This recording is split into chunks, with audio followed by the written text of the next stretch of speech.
myself, Mike Gandolfo, but not the theme song. This is the Horse Racing Happy Hour on April 17th, 2025. Kali Francois, Dan Illman in tow. It is our final show on the 2025 Road to Pimlico Series, Preakness 150 in our sights. Just a month until Black-Eyed Susan tomorrow, Kali. We are getting hot and heavy here. I know you're going to be in town here for the Derby, but goodness gracious, we're already getting close to the Preakness as well.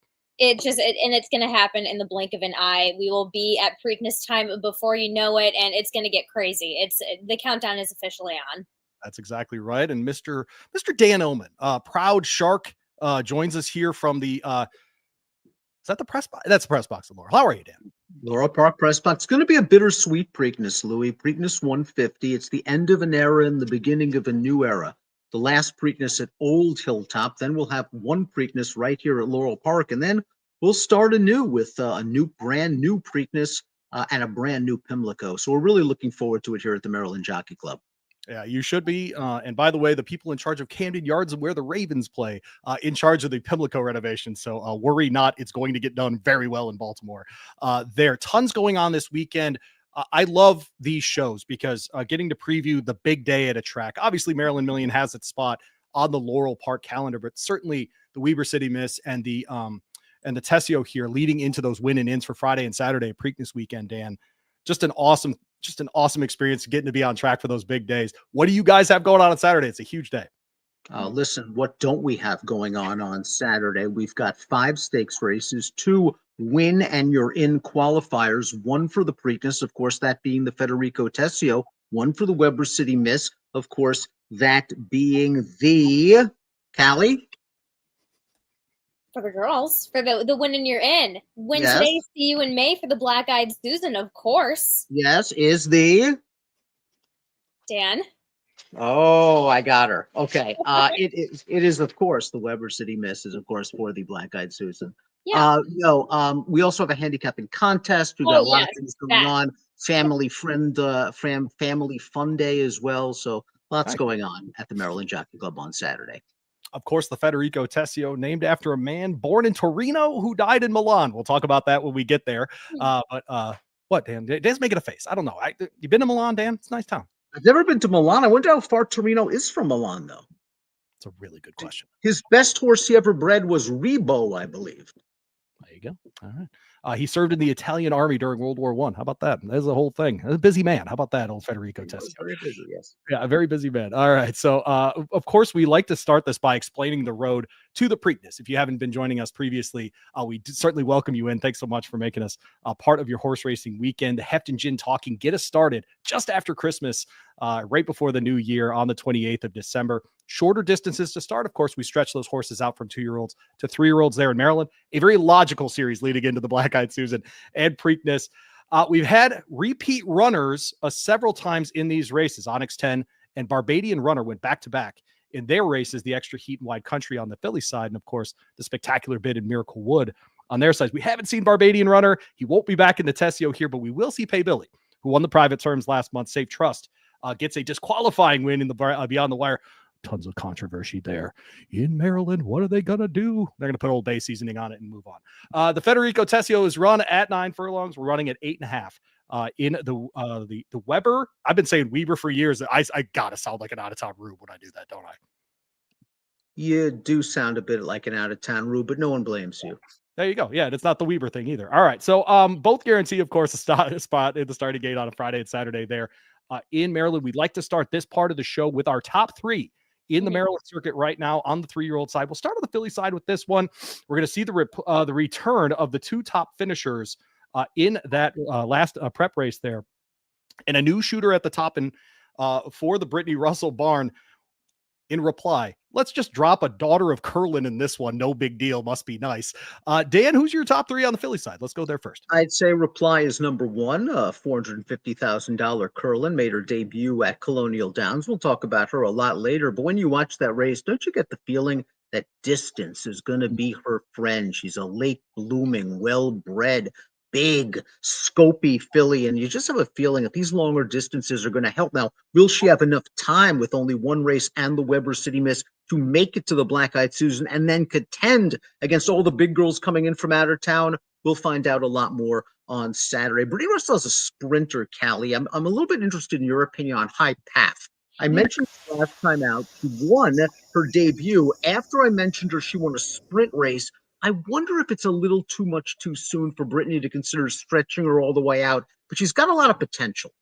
I agree. I think with it because High Path was actually originally, I was going back and forth between Reply and High Path. And I think we're talking about two different fillies that are ultimately going to be having, I think, two different game plans. Now, when talking about High Path, kind of cutting back in distance, there was kind of a reason they did that. They want to get more spark in her when eventually they do stretch her out. So I don't leave this one off of your 1, 2, 3, 4 in your top fillies here for Brittany Russell. And can I go back to just something really quick on Reply? When it comes to Reply, and you mentioned the fact that we've got, only a first start, then going in for the Weber City Miss and potentially the Black Eyed Susan.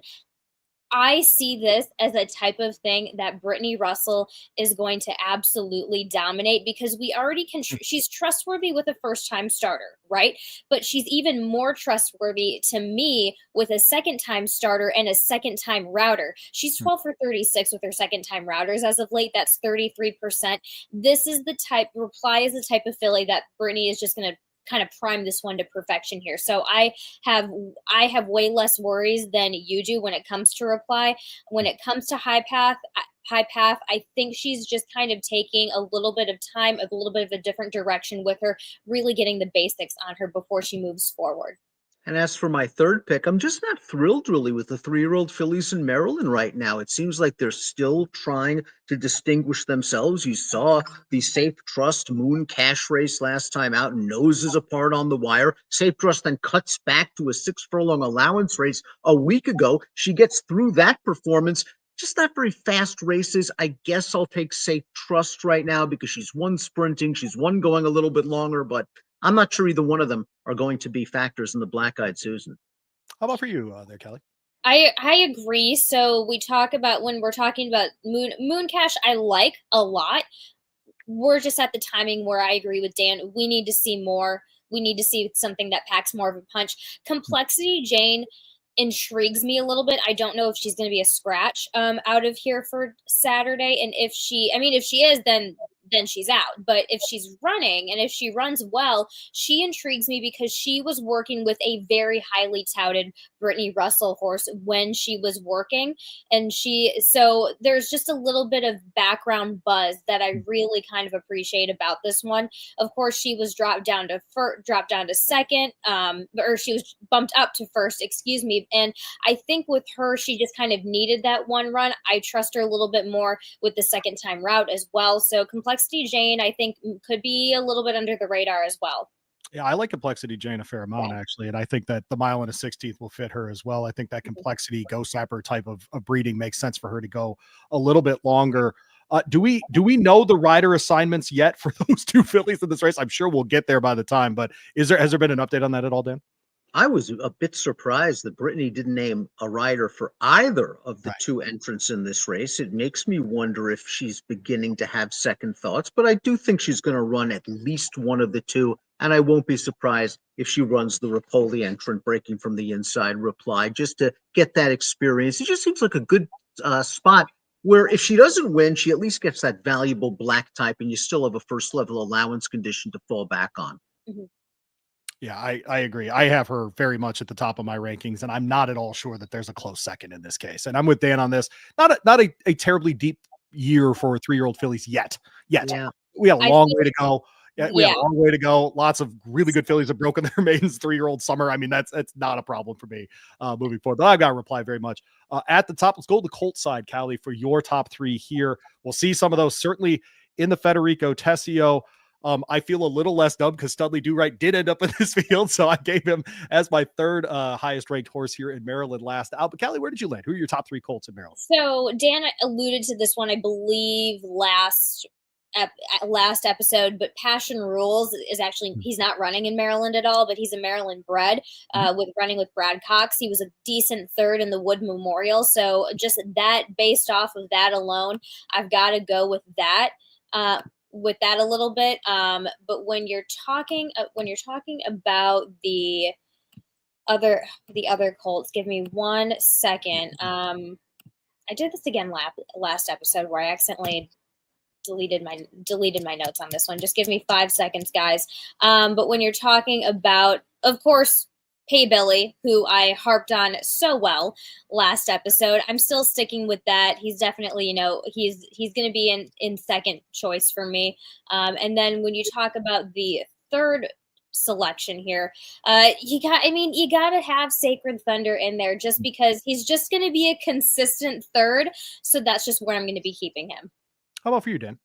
Well, we have a deeper crop of 3-year-old colts and geldings this year than the fillies, and Kali mentioned several of the top ones. We still should talk about Omaha. I'm not sure if he's Preakness bound after his disappointing performance in the Wood Memorial, but that day he broke from an impossible outside post position, and I guess distance would be his friend if he showed up. His stablemate Pay Billy is one of the horses to beat in the Federico Tesio. He's done nothing wrong, and he acts and looks like a horse that would get a mile and an eighth. Personally, I believe the best 3-year-old colt in Maryland right now is a horse that is going to be competing on Preakness Day, just not in the Preakness. And his name is It's Hammer Time, who was so impressive winning last time out sprinting. I know that Gary Capuano, who does have Sacred Thunder in the Tesio, will eventually want to stretch this horse back out in distance, but he has already said he is pointing to the Chicklang for 3-year-olds sprinting on Preakness Day, and It's Hammer Time. You can't touch him so far. I got to say, just a reminder for everyone that hangs out on this show, you'll get references like that from Dan Illman once in a while, just once in a while. And by once in a while, I mean 5-6 times an episode. The other part is the name Chick Lang. Incredible. You're just not going to do any better than that. The stakes names over Preakness weekend are undefeated. The Dinner Party, the very one. I mean, the Chick Lang. It's incredible. It's fantastic. You have a favorite? I think the Dinner Party is just so hard to beat, man. It's so well because he's never been invited to one, Kali. I always have to host. It's a thing. All right, Dan Illman, Kali Francois hanging out with us on the horse racing happy hour. We will be in Maryland, and Kali I'm dragging her to Jimmy's Seafood the Friday before Preakness. Come join us for a seminar at 7:00. Dan, there's no damn chance that you are available at 7:00 on a Friday, the night before the Preakness. There's just no chance. Give me a break. Stop it with For this. you, a good, close personal friend of mine, I would certainly make time to appear at Jimmy's Seafood. And let me tell you something. You could even call me up on stage and I'll give an opinion or two. I know you don't like it because the people down in Louisville are calling me up. They're saying, there's this slot opening up on Radio Land and they want me. But I understand. Bring me out. Yeah, it's the competition part that I'm very concerned about, Dan. You're right. Also, you're better looking than me, so that's a problem too. It's a whole thing. Keep talking. If Dan Illman shows up at Jimmy's, I can't help you people. Listen, I can only control so much in my life. If Illman shows up in that hoodie at Jimmy's, I will fall over. It's a thing. So come join us. It's Black Eyed Susan evening, 7:00. I started it earlier because Kali is very high maintenance, and so she needs to go to bed much earlier on a Friday. I do. I'm learning things about Kali that I simply didn't want to know. What's up? You've got that self-care routine on a big weekend. Got to keep the schedule. Absolutely not. I know Illman was watching. We had Kornacki on a couple months ago, and I asked him about his skincare routine, and he was not happy. So I don't ask him about skincare routine. Well, I, on the other hand, have no problem delving. We could talk about my skincare routine for the next hour, but I think we have other stuff that we need to cover here in Maryland. Have other things to get into, including our handicapping section here, which is presented by our friends at AMWAGER. They'll have tons of great giveaways, bonuses at that seminar. So come out and see us then. But of course, you need the AMWAGER Edge, an online betting platform designed for horse players by horse players. Speed, power, top tier features. Get in everything from your pick six down to your basic win bet with our friends at AMWAGER. AMWAGER.com, a 100% deposit match up to $150 in honor of Preakness 150. You need an edge. You need AMWAGER. AMWAGER.com. All right, we're looking at the late pick six here. The pick six at Laurel Park on Saturday. Of course, we encourage you to play the pick five there, Dan. But if people need help with their handicapping outside of this show, where should they go? They should go to laurelpark.com/picks. You're going to get probably the most extensive handicapping guide available for free on the interwebs. I'm telling you, you're going to get Kali's keys. You're going to get my full card analysis. You're going to get top picks from the entire team. You're going to get trip notes from Will Humphrey, former jockey on this circuit. He does a fantastic job. You're going to get hot trainer stats for the day, future horses to watch, track trend bias information, and lots more. Again, it's free. It's laurelpark.com/picks. We also have free daily racing form, daily racing program, past performances on the website. Download them for free. Download the guide, handicap along with us, and bet those 12%, those low takeout pick fives. We've got 2 of them on Saturday. Love it. And you can go back to Equibase. Everyone can check me on this. The handle is ticking up at Laurel Park, and part of it is the information is available. So you can sit down and feel like you got a real fair shake when you bet Laurel Park, Pimlico, Timonium, whatever you're doing there with the MJC. We start with race 7. It is the Dahlia. We are in the 5 straight stakes here, starting in race 7. Starts the pick 6, a mile on the turf. We see green. How about that? Let's go. Not just at Keeneland, but also with our friends there at Laurel Park, a mile on the turf here. That is 1 trip around the turf course there at Laurel Park. Fillies and Mares 3 and up 100K in the kitty here. Callie, we go to you first. Who did you land on in the Dahlia? I think you and I, by the way, both capped this before Dan's morning line came out. So it'll be interesting to see how we agree or line up with the morning line or not. We did. And first off, I want to say that this is honestly, when it comes to Maryland stakes, this is one of my favorite stakes of the year because it's the official sign that it is spring. We've got turf going on. It's always, and plus I love Dahlia. So that's always been one of my favorites. We start things off. I go with the Stidham horse and Barbosa. Barbosa very hungry, coming back into Maryland, trying to kind of get pick business back up here with Tufani, coming off of those fairground stakes.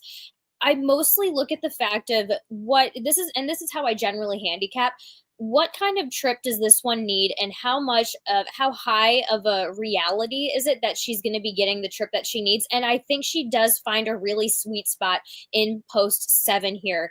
She's going to be able, listen, we have speed in this race. We have horses coming off of the layoff. They're going to be coming guns blazing and they will get tired. That's where Tufani kind of really picks things up. I'm very okay with the fields that she's come out of. They're not as tough as one would automatically seem, but they're very comparable here today at Laurel. All right, Dan, who'd you land on? I think the horse to beat in here is certainly the favorite. I made Sparkle Blue 6-5, and why not? She's a millionaire dropping out of a graded stakes race for Graham Motion. Second start of the form cycle. She's a proven commodity at Laurel. That being said, she's getting a little bit older, and she's going to be a heavy favorite. So I'm going to try to upend her with a horse that almost upended her last year, and that is the number 3 Cut from Class. A horse that does have some speed, a horse that, like Callie mentioned, might be a little bit fresh off the layoff. And while I see Callie's point that the 5 and the 6 also have speed in this race, I just think that Cut from Class is the classier speed drawn inside of those horses. So I think this one's going to go under Kevin Gomez, and we'll see how far she wants to take for the field. Remember, the last time she was beaten by Sparkle Blue was at a much longer distance. I think a mile hits Cut from Class right between the eyes. I have no arguments with Callie's case for Tufani. She's going to be running late, and she's going to be a better price than Sparkle Blue. Sparkle Blue's the horse to beat. I respect Callie's pick Tufani. I'm curious to see what Cut from Class does, maybe close to the pace. I love that you went with Cut from Class because I looked at this and I am such a huge fan. And I was worried that Katie Keel was going to be trying to give this one a dirt, campaign during the winter. Luckily gave her some time off. It's just a question of what's she going to be off of the layoff. But we kind of know if you go back from February to April, there's a little bit of an indication that she runs well fresh. And that was on the dirt. And we know that she loves the turf already. So I love that you went with Cut from Class as your top selection, Dan. I'm interested in 19 Amendment on the outside, 8-1. Paco Lopez into ride for the day.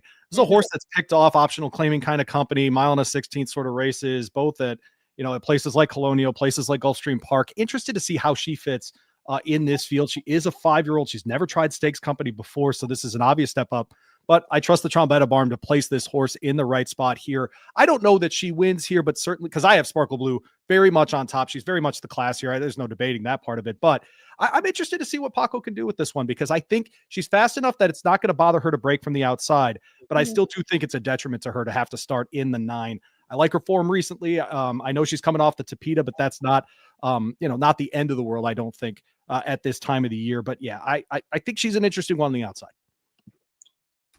I like how you went with that because Paco Lopez, Trombetta, they just teamed up at Keeneland for a grade 3 in the Giants Causeway last weekend. So that's going to kind of carry a little bit, of course, what future is now. But if there's anybody that can kind of get this one from the 9 post in a decent position up there, it's going to be Paco. We know he can go guns blazing out of there. Race 8 starts that late pick 5 again, low 12% pick takeout there with the MJC. The King T Leatherberry is race 8 here, 5.5. We are sprinting on the turf in this one for 3-year-olds and up in this case. No Lasix for you. How about that? $100,000 on the line here. And Dan, who did you land on in the King Leatherberry? I think the 10 Determined Kingdom's the horse to beat despite the layoff for Michael Trombetta. It'll be the first race for Trombetta. This horse was purchased for $190,000 at Keeneland November. And listen, they bought this horse because he loves Colonial. How much does he love Colonial? He's won the last 1, 2, 3 editions of the Punchline Stakes there. And I'm assuming that Determined Kingdom is going to go for 4 in a row in 2025. So perhaps this race is a starting off point, but this horse just looked so good winning that most recent start at Keeneland. In turf sprints, when you win a race by 2.5 lengths, it's like winning a race by 5. And this horse had to squeeze his way through in between horses and drove clear of a good group. I just think he's going to get close to the pace and get the jump on his true competition coming from way out of it. I have the 10 on top as well, Callie. Who did you land on? I didn't go with the 10, but I love how you guys have him on top because if you go back, he comes from not quite a year layoff, at least a 6-8 month, almost a year layoff. And that year layoff was coming in an allowance at Laurel Park. So while you talked about him loving Colonial, he also loves Laurel as well. So, and he's put in some bullet works. I have nothing to argue against him. This is where I kind of go with the obvious choice here. I'm such a Woody fan, so I'm kind of sticking to that bandwagon a little bit. I just love that he's not coming off of the layoff. He is coming off of the layoff, but in the sense where I've seen him come off of bigger layoffs where it's been a bigger issue. So I just think this is a little bit as well of a horse for course. I also love him, just coming in fresh. Louie, ground condition and course condition, pardon me, is gonna really make an important determination of who's going to win these races, because I talked to Lizzie Merriman and she really feels that at this point in Woody's career, he wants a little bit of give in the ground. He doesn't really like it very firm. So it'll be interesting to see. We're expected to get a little bit of rain here on Friday, and that could help Woody, a horse that certainly kicks in the stretch. Mm-hmm. Four Harp is in here as well, and that's a horse that's run well at Laurel Park before as well. These 7-year-old geldings, sometimes it's just tough to know which races they're going to pop up in, but I think that's one that I'll be using in exact and trifecta kind of place, because I think he's definitely going to be part of the equation at the end, Dan. He's going to be part of the equation in the beginning. He is brilliant early speed from the rail, and this horse is just going to go. And you're right. His big win at Laurel came at the Laurel Dash a couple of years ago. Butch Regis, he comes into Laurel and he wins races. And not only does he win races, he wins stakes races. I'm curious to see what we get from 4 Harp. I'm looking for a little bit of a price underneath. And this horse might sound a little bit wacky on paper, but Had to Have Him is kind of an interesting horse that I've been following on the circuit for a while. The number 9, I made him 20-1 on the morning line. He was third in the Maryland Million Turf Sprint. Now, that's a restricted race, 3 starts back. When you watch him run, it seems like he doesn't know what he's doing. He swaps leads 3-4 times in the stretch. I think it's interesting that they gelded him over the winter. Maybe this guy comes back a little bit more focused, a little bit more mature, and he has a versatile running style. I could sneak him into the number at a big price. Yeah. Had to have him 15 runs last year. You love a horse that just shows up. He hit the board in 9 of those runs. So we love those kinds of horses in horse racing for sure. Moving on to race 9. This is the horse racing happy hour, hanging out with our Maryland crew, Kali Francois, Dan Illman, down there at Laurel Park ahead of our trip to Pimlico next month. Again, Jimmy Seafood, the Friday night of Black Eyed Susan. Come see us at 7 o'clock. I may or may not have a cigar for you. All right. So race 9 is the Weber City Miss, as I try to seem like less of a rube before I take my trip to Charm City. This is a mile and a 16th for $150,000, 3-year-old fillies, a spot in the starting gate for that Black Eyed Susan on that Friday.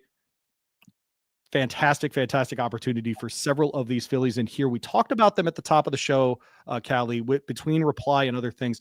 When you see a Reply in a race like this, how tempted are you to just say, okay, this is probably just the best horse? And it was originally, and I originally had Moon Cash on top just because I love the fight that I saw on the wire. So, but ultimately I do go Reply and then Moon Cash because you take a look at the fact that this Reply came from that Colonial Mile effort being on the inside. We get a similar situation.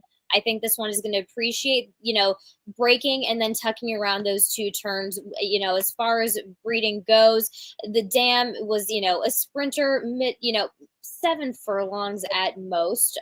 But you taught like mostly a sprinting family, right? But there are there's a little bit of distance there. Again, we discussed this earlier in the show. I just think that, you trust Brittany on a second time router, 12 for 36. So she knows exactly what to do with these second time routers. How about for you, Dan? I had a very tough time with this race. I certainly respect Brittany's second time starter. It's tough to make a line for this race also. I mean, she earned a 67 buyer in a maiden special. I made her 8-5. Is that crazy to say that she's going to be not only the favorite in this race, but a fairly prohibitive favorite against some legitimate stakes horses? I just have a feeling the Brittany factor, the Rapoli factor, the pedigree, she's going to take a lot of money. I'm going to go with horses that are going to be close to the pace in here. This is a short field. I don't think the pace is going to be fast. Kelly made a very good point about Moon Cash, who I want to use in any sort of multiple race wagers. I know she was claimed for $40,000 2 starts back, but she ran her heart out in the Beyond the Wire. Look at those fractions, especially the second quarter. They went sub 23, and Moon Cash is right up close to that pace, and then advancing into a 3/4 split in almost 111. No wonder Safe Trust came from the back of the pack. She would look like she was going to go right by Moon Cash, but Moon Cash dug in and was the victim of a tough disqualification. I think she's going to sit a very good trip and not have to work nearly as hard here. If Complexity Jane runs in this race, I'm very curious because her debut to me was an extremely professional effort. She missed the break. Sheldon just let her get into a nice stride. She professionally moved along the inside, stayed on the rail, and exploded home. I don't know whether it was just simply stretching out in distance last time out that made her a little bit speed crazy, but she just didn't stay the mile. I think she gained a lot of experience from that race. If she runs in here, I think there's a chance she gets to the lead and wires them. Wow. All right. Yeah. What about Late Night Call coming into this one? 15-1 on the line here. Does break her maiden last, outgoing this distance over this course, breaks from the 4-hole in that one. Look, not the fastest race ever, Dan, but I do think that this one is absolutely a candidate for an exacta trifecta kind of play. Well, certainly, again, if you don't believe in the 3-year-old fillies, and we talked about it earlier today, if you don't believe in the sort of stakes fillies here, why not go with Late Night Call? These connections actually thought enough of her to run her against the boys at Parks 2 starts back, going 2 turns, and the distance, you're right. The distance is really exactly what this horse wants. It's going to have to improve from a buyer speed figure standpoint, but I liked what I saw last time out. I won't knock a long shot. The Henry Clark is race 10. It is the start of the late pick 3 there at Laurel Park on Saturday on Tesio Day. A mile on the turf here. This is the guy's version of this for 3 and up, $100,000 in the kitty here. Dan, we go to you first for this one. I thought amongst the more fun, try to beat the favorite kind of races that we have on the card today. Mm-hmm. You know something? And you say that, and I go with the favorite. I think Neat's going to be the favorite at 5-2 in here. And this is a horse that might not like a little cut in the ground. This horse really wants it firm. I talked to Rob Atras earlier this week, and he said he shipped out to Southern California for that tough race off the layoff, expecting firm turf. And he just felt it was a little bit softer than the usual firm turf you get in Southern California. Now, this horse just didn't really run a step that day, but I think he probably needed the race first off the layoff. This drop in class helps, and he is a stone-cold miler that should get a fair pace to run at. I think Neat's going to give a very good account of himself in this race, but I can understand if you don't want to take a short price. So how about this horse that could upset the apple cart? Mischievous Angel, the number 8, hasn't been seen in a while, but this is a guy who's stretching out in distance, and he's only tried it once in his career. It was his second lifetime start.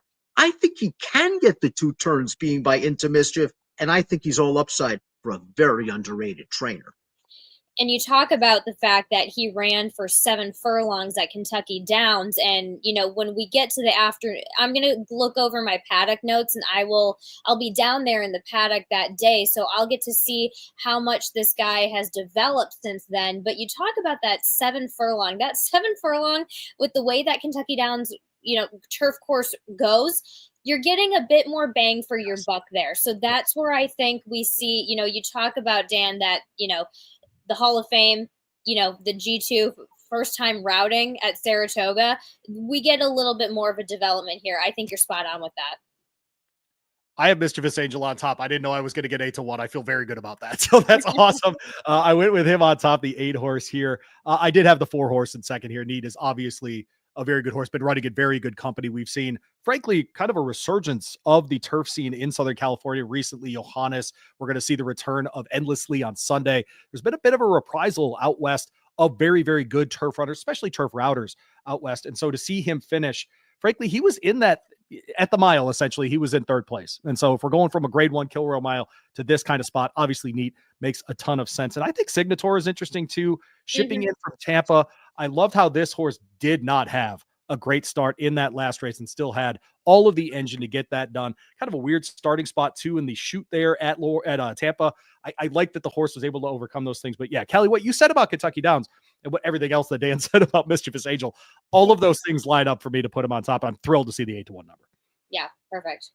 Can you guys make a case for Ocean City breaking from the rail? I know he seems a little bit cheap on paper, but he is very, very fast out of the gate, and he's going to take advantage of the rail draw with a short run into the first turn. This is another horse returning off a layoff as a gelding. Maybe he'll relax a little bit more. If they forget about this horse, you get the rare Brittany and Sheldon at a price at Laurel Park. That's the only thing I can be sold on. That's where I do. Here's the thing. What's great is that this horse is going to be coming in fresh, going a mile. We've seen something similar to that already. I think solid for a price underneath that you can trust. And Dan, you've time and time again, you've made these calls and gotten some great prices. So I wouldn't be surprised at all if this one just goes and runs with it and wins with it, especially having a nice little bullet work, being a little quick right before we get back into the swing of things. I could see that happening because if we've seen Sheldon, that effort last time out when he rode at the mile here at Laurel back in October, we're talking about a little bit of a different track, even though it was rated firm. That season of year, you have to double check that. But I think coming into today, that I could see it. Long-winded answer to say I could see it. She could see it, Dan. How about that? This go ahead. Louie, I'm going to take control of this program right now as we move on to the Federico Tesio, because I'm interested in your opinions, not really mine in this race. I'm curious as to your thoughts. And I know we're going to play our little game. I know you have a little game ready for us, but before we do it, I just want your thoughts on Sacred Thunder. Is it just, have you had enough? Are you getting tired of his act, or is this the race for him? Second, just getting another chance to go a mile and an eighth and really stretch out and finish. Is Gary's middle name? You don't need a layoff, Capuano. Is that his name? Like, you don't need time off, Capuano. Is that his? Well, he certainly didn't need it last year with Copper Tax when he won this race. Right, he did. Yeah, that's right. I don't know what to make of that horse, but I don't trust him. I'll put it that way. It's a trust issue with that horse. I don't think he's giving bad efforts. I just don't think he's up to the. I don't think he's as good as Pay Billy. I think it's that simple, frankly. Fair. Yeah. Okay. All right. Now you may go ahead with your game. Dan is correct. We are going to play our game. And if Zach, I hope Zach is there, because this is a little inside baseball. Oh, thank your God. Your face. All right. So if in honor of Federico Tesio, if a horse can win, we're going to go with premio, and you have to say premio. Okay. Does everyone understand me? That's how this game works. We're doing that. It means prize, literally, just that kind of thing. He's Why wouldn't we say Forza? You want Forza instead? Because I can do Forza. It doesn't matter. I mean, Sarah Del Fabro's not here. I can't ask her what she would say in this situation. But okay, well, let's go premio. Fine. I appreciate the in-show criticisms. This is great. And if not, they're a meatball. So if they can't win, they're a meatball. We're going to go with that. That's a little Italian-American action here. A little New York City, if you will, Dan. I'm trying to bring your people into this. How about that? I mean, I get that Dan's from New York, but his criticizing your Italian, really? My mother's maiden name is Serventi. We come from Parma. I know molto bene. I mean, I could start speaking right now. The only reason I do this show is because ho niente da fare. Okay, you watch your mouth. You understand me, Dan Illman? You watch your mouth with me. We go through the major stake of the day, one by one. We're playing Premio or Meatball. That's it. That's what we're doing. All right, fair All enough. right. Surfside Moon will be in the one. We got to see him run in the Withers behind Captain Cook. Captain Cook, of course, hit the board in the Wood Memorial. What do we make of Surfside Moon, Premio, or Meatball here, Kelly? I am gonna have to say Meatball for this one. When we're okay, so when we talk about Surfside Moon, actually no, sorry, what was I looking at? Hey, this could be a possible premio, but I'm not totally sure about the premio of this one. Sorry, that's the best I can give. That's a good accent. That's kind of what I was using to just like sell me on that whole moment. All right. Yeah.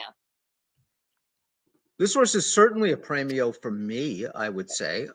This horse really appreciates distance. I was talking to Chucky Lawrence. They said they always had high hopes for him as a 2-year-old.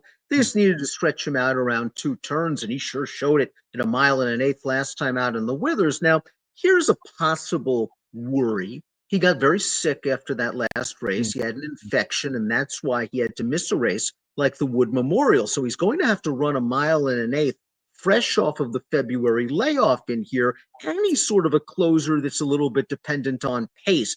And because of the 90 buyer speed figure we see in his last race, he's going to take some money. But I can't really knock this horse. I think he's a logical contender premium.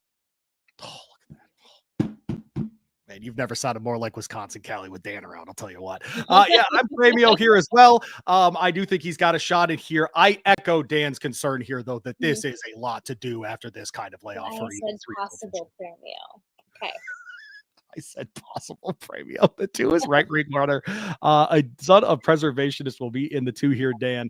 The old Pennington Lake combination that we all look for. I respect this horse, but I think he's a bit of a meatball in this spot. They ran him in the City of Brotherly Love. It was his first try around 2 turns, and I just didn't see an excuse. I thought that track was very speed favoring. He was on the pace. They went 49 to the half, and he got beat on the square. He does have tactical speed. He has to show it to me. Again, I hate knocking horses at big prices because there's just no margin to it, but right wing runner to me is a meatball in this game. How about for you, Kelly? Yeah, I'm going to have to say Meatball just on the fact alone that when you come from the field that kind of came out of the City of Brotherly Love, I don't think it's very much just a key race in general. So that's where I go, Meatball. I'm going to go Premio because I think that horse routing the first time actually showed me enough that I think that he can do something, especially from the 2. He's not going to have to fend off too much speed from the inside. We already know that. That's a horse that's going to try to close into the speed. So he's going to be the speed on the inside. I think Premio is the play here for him. I'm not at all sure that he wins because I do think there are better horses in here, but I think he's absolutely got a shot. It's not a shocking outcome for sure if he does win. Speaking of shocking outcomes, Arcadian is in the 3. Marine is up from Tampa. He is riding for Greg Sacco here. What say you, Callie, about Arcadian? I'm going to have to say Meatball on this one, just due to the fact that this guy, I know we've seen him come from, mid-pack, that stalking position, but I think this guy very much likes it a certain way when he runs his race, and I'm not sure he's going to be getting that. How about for you, Dan? On form, he's a meatball. There's no doubt about it. His last race is a throw out the Wingfield because he completely missed the break turning back to 6, and he's likely better going middle distances, but what excuse can you make for his race 2 starts back when he was claimed for $50,000? Maybe he could be a forward factor, but if so, is he really going to want to run with a horse like Right Wing Runner and the horse a couple of stalls over, Kentucky Outlaw? He's tough to recommend. Yeah, I will leave him as a meatball. Arcadia, of course, part of the Peloponnesian Peninsula there in Greece, if you were wondering what Arcadia, California is named after. We move on to the 4th horse in this race. Meatball for me, sorry. Bold Diversion. It comes in at 30 to 1 here. Interesting. I got to say, this one's actually interesting to me, especially at 30 to 1, Dan. Are you Premio or you Meatball here? Because this one, I don't hate that last race. It was pretty impressive, frankly.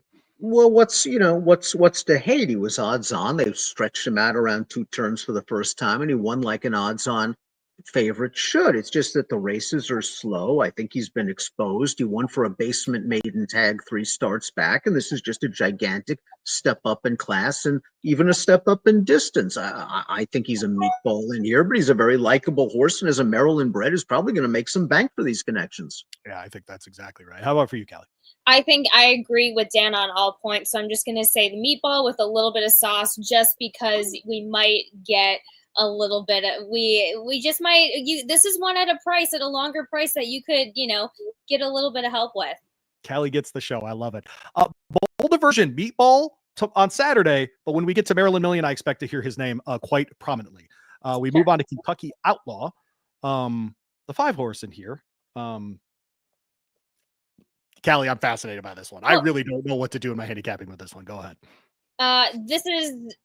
This one's going, and I think this one is going to have a blast doing it. I'm not really concerned about these connections going. Oh, by the way, Premio with this. I have this one in third. It's just this one has not seen competition really that much and is 2 starts. So that's where I could see Dan calling this horse a meatball, but he's Premio on the form for sure. He's going to be fast. I'm not really too concerned about the distance for this one. All right, Louie, you described him perfectly because he's the most fascinating horse in this race, and there's no doubt about that. 2 races, 2 impressive victories, and I say he's Premio, and I think there's a very good chance he wins this race at a decent price for the Parks connection, simply because he is just very, very quick. Is he too quick for his own good? When you watch his last race, he just pulled the first quarter mile and just had a whale of a time relaxing. And then when he did relax, I give him a lot of credit. He settled down beautifully, but it's easy to settle down when you go a second quarter mile in 24-3. That's just as easy a breather as you're ever going to get, and unlikely to get that in the Tesio. I wonder if he's a little bit dressed up, but I also wonder if he's a potential freak.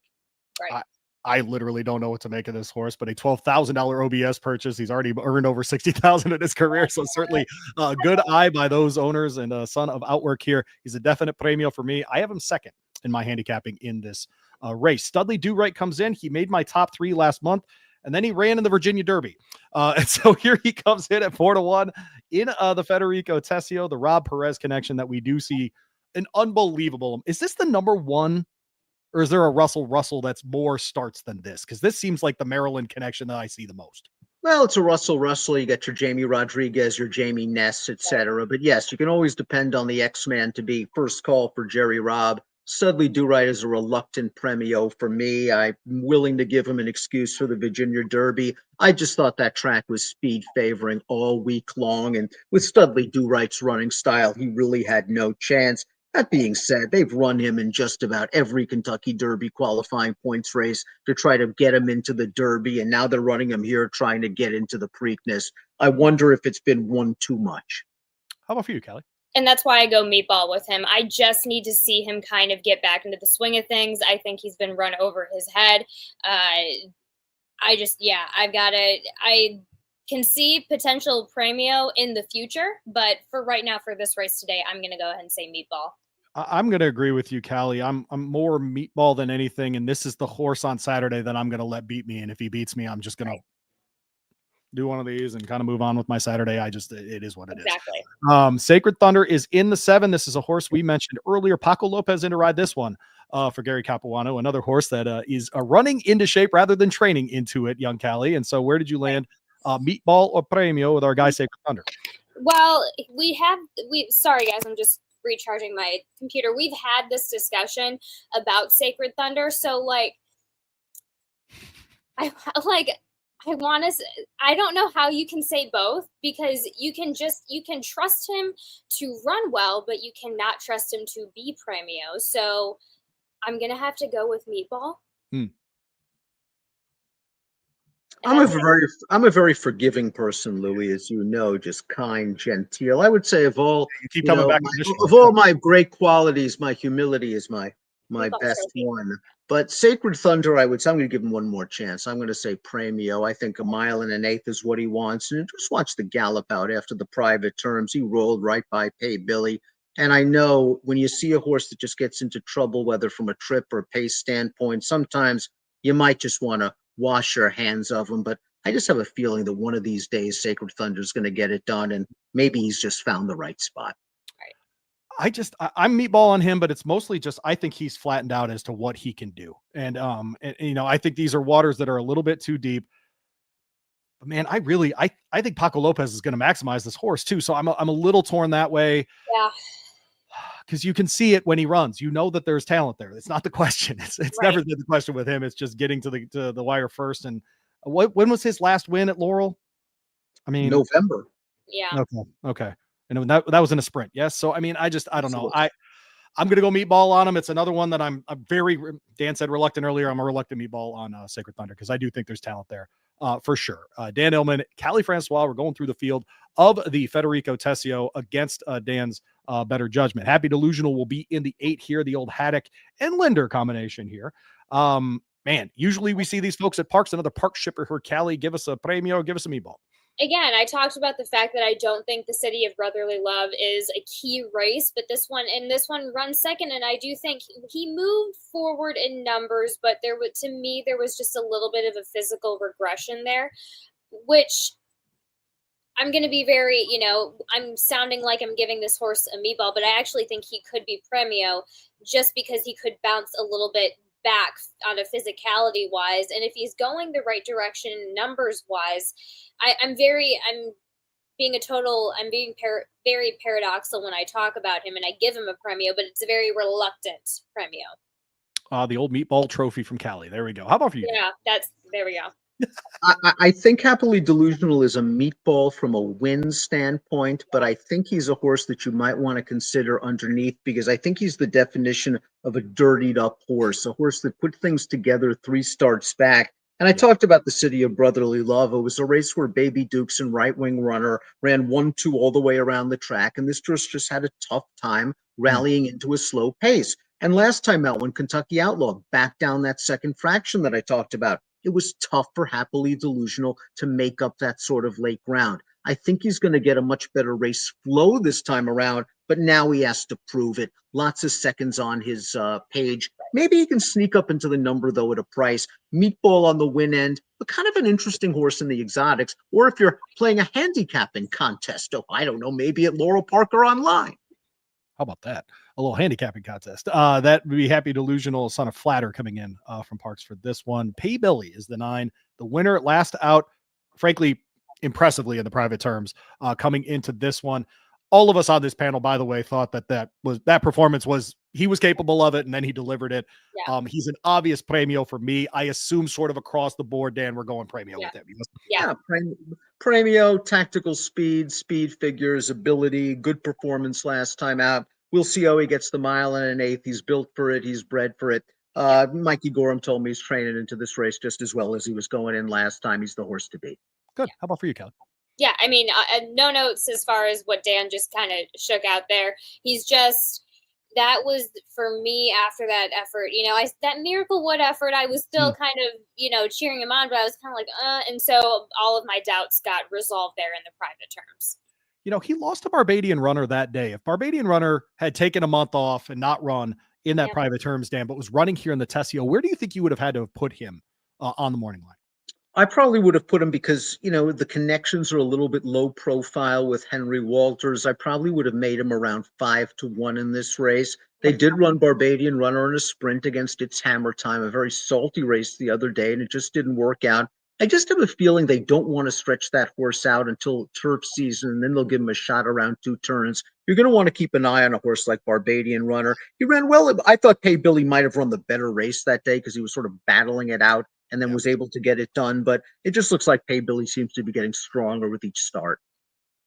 Just a Fair Shake will finish out the field, a field of 10 for the Tesio this weekend. By the way, if you're an exacta player, Laurel Park's the place to be this weekend. Goodness gracious. It is just nice size fields over and over and over again.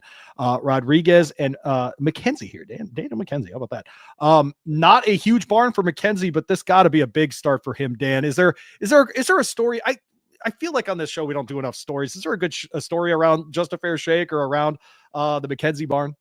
Go to the Maryland Racing YouTube channel and you'll get to see a story on Just a Fair Shake. We were there at around 4:30 in the morning on Tuesday to film an interview and a little bit of Just a Fair Shake galloping and preparing for this race. And if you guys remember, the last time we were on this show, he was my honorable mention of the top 3-year-olds in Maryland based on his tough trip in the Laurel Futurity. Now, I know a lot of folks are going to look at his last race and see that low buyer speed figure and kind of poo-poo him in this race. Little But poo-poo. just consider, it was his first start off a long layoff. He was going 2 turns. The internal splits of that race were very fast, and he made this big, wide, early move into the teeth of the pace, and he kept on going. Something tells me this horse has something. Whether it's good enough to win the Tesio from post position 10, I don't know. But there's something here with this horse you might want to consider, and he's going to be a big price. I'm going premium based on that description because it feels like I agree with you, by the way, on that last race. I think even actually the mile and an eighth, because of where he is, Dan, will give him a little bit more run up to kind of get in position. It's still a tough first run from the 10 to get to the first turn there at Laurel, but we shall see on Saturday. Reluctant, but you know, Dan, he believes in it. A premio there for our guy, Just a Fair Shake. How about for you, Kelly? Yeah, a similar kind of vibe there with my premio as well. Go make sure to go to our Laurel Park, our Maryland Racing YouTube channel. That's where you will find that interview. It's super fun. And, you know, I actually had a conversation with Daniel just in noticing things. Just he's been able to take these horses that, you know, he's claimed and bring them up through the ranks. This is the one that he's brought up himself. This horse had some really high stats amongst the stallion coming first, second, third time out. So he's just kind of risen to those expectations as well. And coming off of the layoff, to the way he ran, I thought it was very just professional on a mental standpoint. So you can only expect more from there. It's just a big question here in this field. But if he's got the horse and going right, you might as well go for it at a bit of a price. A son of Laubon, obviously the Uncle Mo breeding there, Dan, in the midshipman side on the dam side. This horse has never started at less than a mile. They clearly think this is a mile and an eighth, no problem here, right?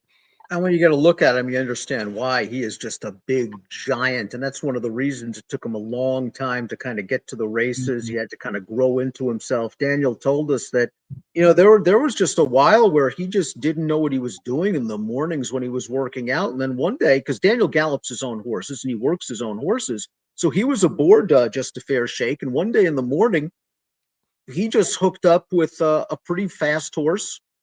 And that horse just would not go by Just a Fair Shake. It was the typical light bulb moment. That horse ended up being a pretty nice stakes allowance horse. And since then, Just a Fair Shake has turned it on in the morning. Just a Fair Shake ran in that Laurel Futurity on Maryland Million Day in September. It took a ton of time off until March, and immediately on return, we talk about these big layoffs and having to go 2 turns and have to do all the work. He did it. And so who knows? I think at 20-1, man, there's legitimate value there. And frankly, that's the kind of thing, if you want to get real aggressive, you could key there. Or I don't know, if you're in a contest, you should use that horse in some kind of, I don't know. The Preakness Preview Day Handicapping Challenge? Like that. I don't know. You could go check that out. Where, Dan? At laurelpark.com. How about that? Race 12 is the last race on the card. It is a $7,500 claimer. We got say what you want to say. Say it. Say it. Say it. Say what you want to say about the last race. Say it. We have a nice full field of 8. How about that? This will be a mile and a 16th on the dirt there. $18,000 purse here for those claimers. You can run for 6 if you're willing to take, if you want a little bit of a weight allowance in this case. Callie, where'd you land in our claimer to close the card here? I go with Walkaway Joe here, just for Nesson Rodriguez. That was a nice enough run. You know, a bit of a turnaround that we saw in form. And when I see that kind of thing, you've got to trust when Ness is coming in for that second entry off of that good effort prior. Jamie Ness, of course, has started at 24% during this meet at Laurel Park. Dan, that one is coupled with another horse in the one Kick Startness. Will they both run, do you think? I'm assuming one will run with J-Rod named on both. I prefer Walkaway Joe slightly over Kick Startness. be perfectly honest with you, I had a very hard time with this race. All I know is I'd rather not go with the favorite. A couple of horses that I do want to mention, Southern District, who does have back class and kicked on last time to finish behind Walkaway Joe. He's an honest enough sort that usually runs a good race. Mr. Jefferson is taking a pretty big drop in class. The horse that beat him last time out came back, hit the board twice in second level allowance races with buyers of 81 and 78. So this is just a huge drop in class. And keep an eye on the 3 Energy Efficient. The horse that just broke poorly in his last 2 races. If he breaks well, he can make the lead in this race. And if he does, he can take this field gate to wire. Walkaway Joe, 42 lifetime starts at Laurel Park, 6 wins, 10 seconds, and 6/3. God, I love, oh, man. I'm such a sucker for horses like that. I love it. All right. So that will close all of the races. How about that?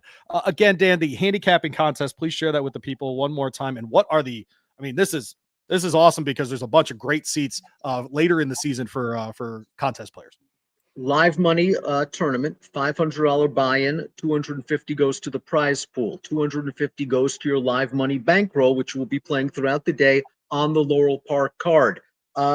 Listen, the prizes, they speak for themselves. 2 tickets to Preakness 150, the historic Preakness at the final Old Hilltop. 2 seats to the National Handicapping Championship. I believe the National Handicapping Championship winner, 850,000 Kali this year. 1 seat to the Breeders' Cup Betting Challenge as well. So as well as the cash prizes you get and the bragging rights. You can play online, you can play on site. Head on over to laurelpark.com. These handicapping contests are a lot of fun. And when you get a card like this, when you get a 12 race card, an average of 10 horses per race, there are just great betting opportunities to make some money. Well, there you go. Look for them on Saturday. Again, that low 12% pick takeout on the pick 5. So go ahead and play that late pick 5. Tons of, I think, legitimate opportunities to play against favorites or try to pick your spots with, say, 15 to 21 kind of horse as well. Reminder, again, Jimmy Seafood Friday night after Black Eyed Susan will be there at 7 o'clock with our friends at AMWAGER. You can meet Scott Wyckoff. How about that? That's it. That's really all you need. That's all you need. That's marketing, Dan. You understand me? That's marketing. Scott Wyckoff's going to be there. You should be too. How about that? Isn't that past Scott Wyckoff's bedtime? It's way past. That poor guy. Like, what are you doing to him? He's going to be up at 4 a.m. Covering some sort of water main break in downtown Baltimore, and you're going to have him up at midnight with shrimp cocktail. Yeah, I'm doing that. Yeah, you're right. And you don't feel bad about it. It's really good shrimp cocktail, okay? It's really good. And they have crab, which may mean nothing to you Marylanders, but the rest of us out west can't get access to it. It's so real. It's so real. We get to Maryland, it's like, oh, right, seafood tastes good. This Oh, man, this middle of the country stuff, I'll tell you what. All right, Danny Kali, we will talk to you at Pimlico. Next time we see talk to one another, we'll be in person together there in Maryland. Kali will be my co-host, on our ESPN radio coverage at Churchill Downs. 6 straight days, Monday through Saturday, and a seminar Tuesday night here in Louisville as well.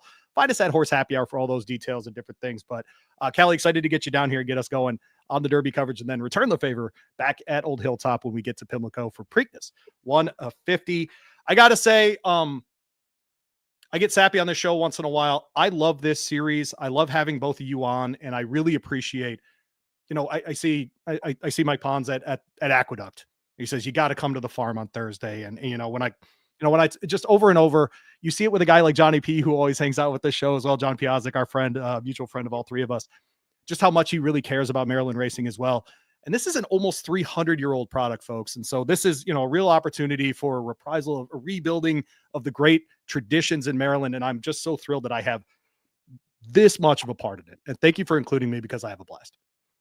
Well, we're happy to be on. And I mean, Louie, thank you so much for the support of just not only a historic racetrack, but a track and a program that's going to be really ushering in a new era. And we're excited that, you're including us into a part of that. I appreciate it very much. Well, Dan, and even though you haven't been credentialed yet for the Preakness because of that nice little closing statement, maybe I will get you in. That might have been why I did it. All right, he's Dan Illman. She's Kali Francois. We're all meatballs here, people. There you go. You're all premios to me. How about that? All right, I'll see everybody in a month. Get out of here. Thank you, Dan. Thank you, Kali. We'll get you out of here with that. I'm Louie Rabeau. This has been our Road to Pimlico series. If you are still listening, and I did this on purpose, I've got 2 of these hats to give away. You have to either DM me at Horse Happy Hour on Twitter or email us at horseracinghappyhour@gmail.com. The first 2 to do that, get a hat. I'll send it to you tomorrow, frankly, if you go ahead and reply to this. If you're listening right now, if you're watching this live, if you're one of the many hundreds of people that are watching live, you could do that as well. Back at it tomorrow on this channel, SoCal Saturdays, of course, 1 o'clock tomorrow. Preview the Santa Anita card all day on Saturday to Grand 2, Santa Maria on Tuesday, turf race out there for the ladies. We'll talk a little bit about Sunday as well with Endlessly's return to the turf there at Santa Anita as well. For Zach, for Kali, for Dan, my name's Louie Rabeau. This has been the Horse Racing Happy Hour for April 17, 2025. We thank our friends at AMWAGER and AMWAGER.com. We'll check them out. See you next week. Go be draft.